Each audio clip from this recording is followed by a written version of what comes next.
Have you guys noticed the price of eggs? I mean, it's crazy. They're triple in price over the last like 4 or 5 months, something like that. Several factors playing a role. Supply chain disruptions. Now a bird flu that is threatening, millions of birds. And if there was ever a time to take more control of your own food supply, it is right now. And I want to show you guys one of the easiest ways to get into that, and that is with chickens. Right now is a perfect time to get baby chicks.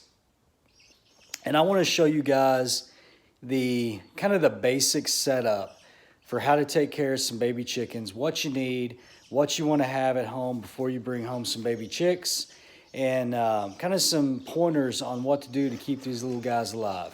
So come on, I'm going to show you how to be a little more self-sufficient. Baby chicks require just really a couple of things. They need a safe place to stay, they need warmth, they need food, and they need water. And so my setup is pretty simple. I use a cattle trough. I like one that's pretty tall. That way that as the birds get a little bit older, they can't jump out or fly out. I use a heat lamp setup, which I'll show you in better detail here in a second. Got their food and some water.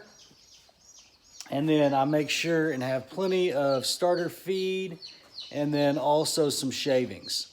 And so I'm going to show you guys kind of how I put this together and what we do to grow these baby chicks up. So this is your basic setup. I've got a heat lamp, a little food tray, and some water in this cattle tub.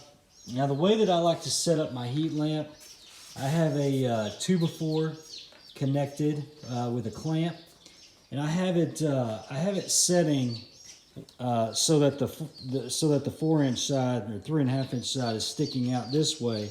That way I can adjust how the height of my heat lamp. If you notice that all your chicks are way over here, as far as away from the light as possible, you probably got it too hot. You may want to raise up your light. If they're all right up underneath and they're bunched together like a little pile of birds, they're probably pretty cold.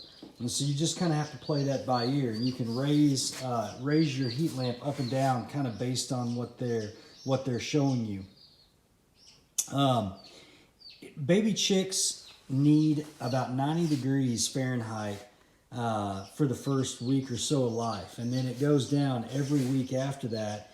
And then until they get their full feathers, then they can start regulating their temperature a little better. But this is my basic setup. So we've got a cattle trough, heat lamp,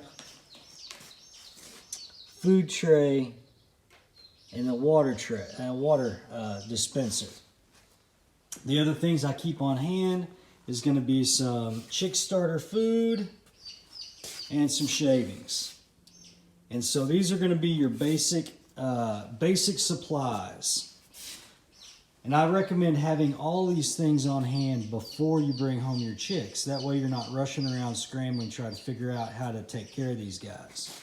So one of the questions might be, where do you want to get your baby chicks from? And honestly, the farm stores are great. Tractor Supply, Orchlands. I prefer to get mine from my local feed store. I feel like they are in excellent health. They also are very good at sending pullets.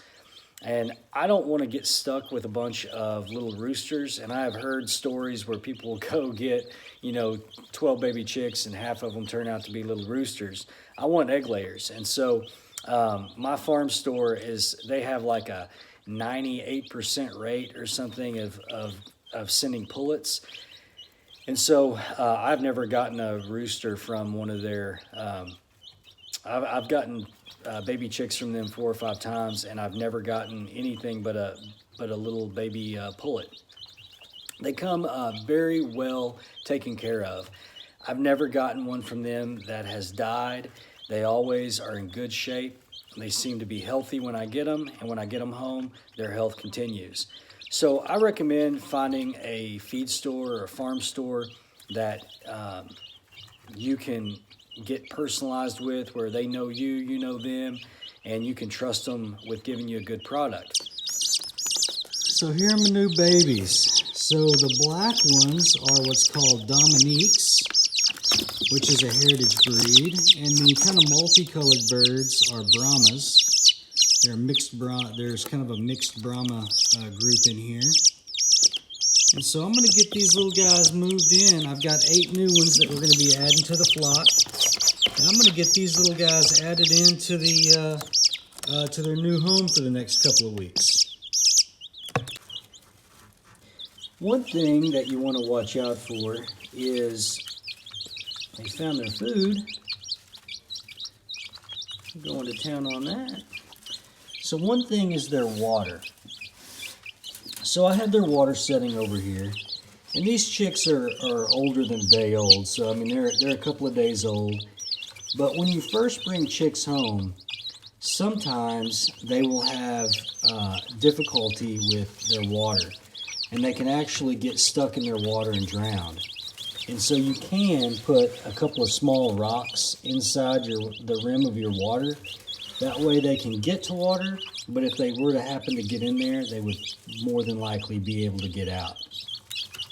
Now I've opened the lid on this so that they could find their food, and so they can start to kind of get adjusted to their surroundings. I am going to close it eventually so that they won't mess, so they won't mess in there and get it so dirty. But I probably, more than likely, I will give them new food twice a day, and I'll change out their water a couple of times a day as well. Now, one thing you have to watch for is on the backs of these little babies. I don't know if you can see that very well, but there's what's called the vent. And sometimes these little birds can get poop stuck on their backside, and it will actually block their ability to defecate, and it will kill them.